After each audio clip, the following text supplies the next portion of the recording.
तरीके से पूरा करेगी इनडायरेक्ट टैक्सेस की सूरत में? और जो IMF का मुतालबा है 150 अरब के टैक्सेस लगाने का, क्या वो भी हुकूमत को ना चाहते हुए भी पूरा करना पड़ेगा? क्या लग क्या रहा है आपको?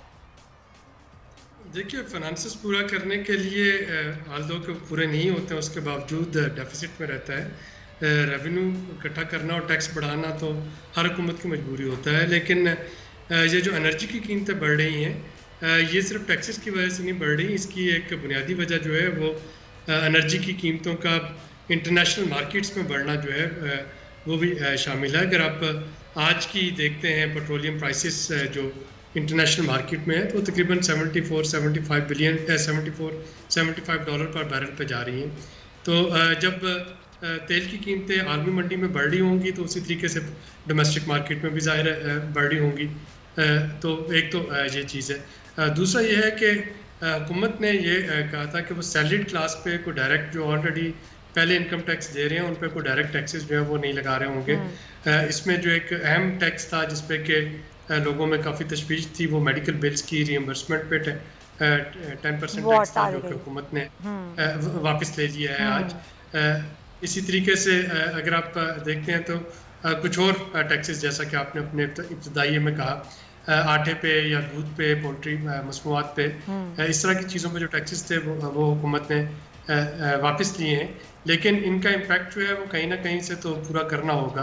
तो कहीं पे ये डायरेक्ट टैक्सेशन में पूरा होगा, कहीं पे इनडायरेक्ट टैक्सेशन में पूरा होगा, कहीं पे एग्जम्पशंस खत्म करके पूरा किया जा रहा होगा। लेकिन आप सब उन लोगों को क्या करें, वो 15 मिलियन लोग जिनकी खुद हुकूमत निशानदेही कर रही है, टैक्स नेट में ही नहीं है, जो टैक्स अदा ही नहीं करते, यानी कि पैसे तो फिर वही लोग हैं जो टैक्स दे रहे हैं ऑलरेडी, वही टैक्स देंगे, नए लोग तो नहीं आएंगे उसमें। हुकूमत उनको किस तरह लेकर आएगी? देखिए, वज़ीर ख़ज़ाना बड़ी बार बार वो इस चीज़ का इंदिया दे रहे हैं कि वो बड़ी मछलियाँ जिनको टैक्स नेट में होना चाहिए था और वो नहीं है। 1 जुलाई से उनको नोटिस भेजे जाएंगे और उनके गिर्द घेरा जो है वो तंग किया जा रहा होगा। तो ऑब्वियसली इस वक्त टेक्नोलॉजी, डाटा, स्टेट बैंक का, कमर्शियल बैंक्स का डाटा, तो इस सारे डाटा की मदद से CNIC की बेस पे ये सिर्फ रिवर्स इंजीनियरिंग करने की बात है कि किसके पास कौन सी गाड़ी है, कितने बैंक अकाउंट हैं, कितने वर्कर्स हैं, कितने क्लब्स की मेंबरशिप है, बच्चे कौन से स्कूलों में पढ़ते हैं वगैरह वगैरह। तो ये हर चीज़ तो हर हुकूमत के पास मौजूद रही है, इस हुकूमत के पास ही नहीं, पिछली हुकूमतों के पास भी मौजूद थी। हाँ, ये होता है कि जब इन पे हाथ डालने का वक्त आता है तो वहाँ पे बहुत से वेस्टेड इंटरेस्ट जो हैं वो सामने आ जाते हैं और ये जो एक्शन है ये स्लो हो जाता है। लेकिन इस दफ़ा शौकत तरीन साहब बाज़ार तो वो इस अज़म का बार बार इयादा कर रहे हैं कि वो इन बड़ी मछलियों पे हाथ डालेंगे और सख्ती वाला हाथ डालेंगे। लेट्स सी, अगर वो इस तरह का हाथ डालते हैं तो फिर अच्छा, एक तरफ हुकूमत कह रही है सख्ती से हाथ डालेंगे, फिर ये भी कह रहे हैं कि हैरेसमेंट वाला केस नहीं होगा, लेकिन जो टैक्स डिफॉल्टर होगा उसको हम गिरफ्तार भी करेंगे। ये तो मिसकंफ्यूजन होगा। हरासमेंट का मतलब ये है कि मैं अगर टैक्स पेयर हूँ तो मुझे सारे नोटिस आते जा रहे हो, मेरे ऑडिट हो रहे हो, मुझे बार बार तंग किया जा रहा हो, तो ये तो आ गया हरासमेंट में। जो हाथ डालने का मतलब यह है कि मैं सिरे से कोई टैक्स देता ही नहीं हूँ, लेकिन मेरा जो तर्ज ज़िंदगी है वो इस काबिल है कि मुझे टैक्स नेट में होना चाहिए। तो अगर मुझसे पूछ की जाए कि मैं टैक्स क्यों नहीं दे रहा हूँ, तो वो तो हरासमेंट में नहीं आएगा ना, वो तो इस चीज़ में आएगा कि जी टैक्स अवेडर हूँ मैं और मुझे आप टैक्स नेट में लेके आना चाह रहे हैं। तो आप मुझे नोटिस भेजते हैं कि जनाब आपके पास तो ये गाड़ियाँ हैं, ये बैंक बैलेंस है, ये घर हैं, ये फला फला चीज़ें हैं, तो आप टैक्स क्यों नहीं दे रहे?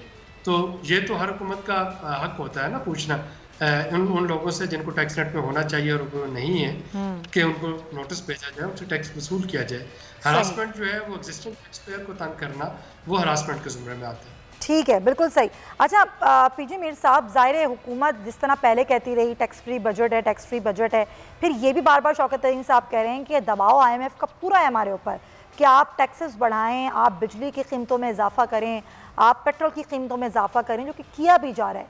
तो ऐसा तो नहीं है कि एंड ऑफ द डे हुकूमत ये कह देगी कि जी हम बेबस हैं, हम क्या करें, हमें IMF की शराइत माननी ही पड़ेंगी, वरना ज़ाहिर हमें पैसे नहीं मिलेंगे, तो हमें टैक्सेस चुपके से बढ़ा देगी हुकूमत, जैसे कि और चीज़ों के हम देख ही रहे हैं कि बढ़ते ही चले जा रहे हैं, और कहीं ना कहीं फिर ब्लैकमेल भी होते हैं, माफियाज जिनका बार बार जिक्र करते हैं। तो एंड ऑफ द डे आपको लग क्या रहा है कि ये बजट जिसको कहा जा रहा था कि अवाम दोस्त बजट है, एंड में फिर यही होना है कि अवाम पर टैक्स लग जाने हैं सारे? देखिए, इसमें जो फर्क है वो ये है सुलारी साहब, ये सवाल मैं आपकी जानिब आती हूँ, ये सवाल मेरा पीजे मीर से था। जी मीर साहब। देखें, इसके 2-3 फैक्टर्स हैं। अभी आपने अपने रिपोर्टर से फॉर एग्जांपल पहले पूछा कि भाई ये FATF ने क्या कर दिया। पाकिस्तान अगर करता है 26 से जो 27 से 26 जो उसके जो पॉइंट्स हैं वो ठीक कर देता है तो फिर FATF क्यों नहीं उसको पाकिस्तान को ग्रे लिस्ट से निकालता। इसलिए नहीं निकालता कि आज आपके वज़ीर आज़म ने कह दिया है कि आपके बेसिस नहीं होंगे तो वो आपको यहाँ से तंग करेंगे। FATF कंट्रोल करता है अमेरिका, नेटो अमेरिका कंट्रोल करता है, IMF अमेरिका कंट्रोल करता है, वो तो आपको तंग करेगा। अभी आप देखेंगे आगे आप ये बिल्कुल तंग करेगा। मैंने पहले कहा था कि ये चीज़ें शुरू हो जाएंगी कि ये प्राइम मिनिस्टर पे दूसरे जोर डालेंगे कि यहाँ हमें कंसेशन दो, हम तुम्हें यहाँ से ये करेंगे। ये आप देख लीजिएगा। एक दूसरी चीज़ें, कोई मुल्क जो होता है वो टैक्स के बगैर चलता नहीं है। नवाज शरीफ, जरदारी, इमरान खान, जो मर्ज़ी आप ले लो, बेनज़ीर भुट्टो, इन्होंने अपनी जेब से पैसे नहीं लेने, इन्होंने टैक्सेस को आपने लगवाने हैं, लोगों पे लगाने हैं और वहाँ से आप कमाते हैं और हुकूमतें चलती हैं। अब हमारे मुल्क के अंदर हमने टैक्स देने का हमारे पास फैशन ही कोई नहीं है। हम जो बड़े बड़े हैं मछलियाँ उनको पकड़ लेते हैं, लेकिन आम आदमी को हम नहीं पकड़ते। आम आदमी आपका ज़्यादा है बनिस्बत के एक बड़ी मछली से, उससे तो आपको वो आपके नेट बेस में है, आप उसको पकड़ लेंगे। आपको ब्रॉड करना है, अपना ब्रॉड बेस करना है, ये टैक्स बेस। जब तक एक आम आदमी कंट्रीब्यूट नहीं करेगा वो किस तरह रोड पे आके कहेगा जी हमें रोटी दो, कपड़ा दो, मकान दो, वो नहीं कह सकता।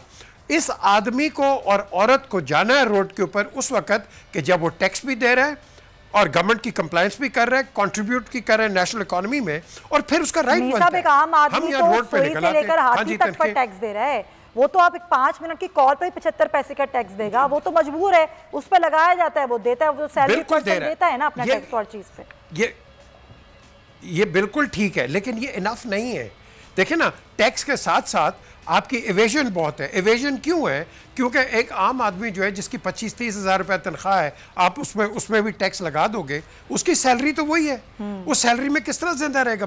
30-40,000 में किस तरह जिंदा रहेगा वो, जिसमें उसने टैक्स भी देना है। सही बात है। उसने अपनी फैमिली को भी चलाना है, बच्चों को भी पढ़ाना है। It's not going to work. So आपने सबसे पहले आप एक कंसेशनल तरीके से करें, सबको टैक्स बेस के अंदर लेके आ जाएं एंड ग्रेजुअली आप टैक्स लगाएं। ये नहीं कि आप इतना लगा दें कि एक बंदा बिल्कुल टैक्स देता गिर जाए वहां। सो इस चीज को आपने रिव्यू करना है। बिल्कुल आप सही कह रहे हैं। और जब तक रिव्यू नहीं करेंगे हम इसी तरीके से एडोकिज्म पे चलेंगे। सब्सक्राइब करें और बेल दबाएं ताकि कोई खबर रह न जाए।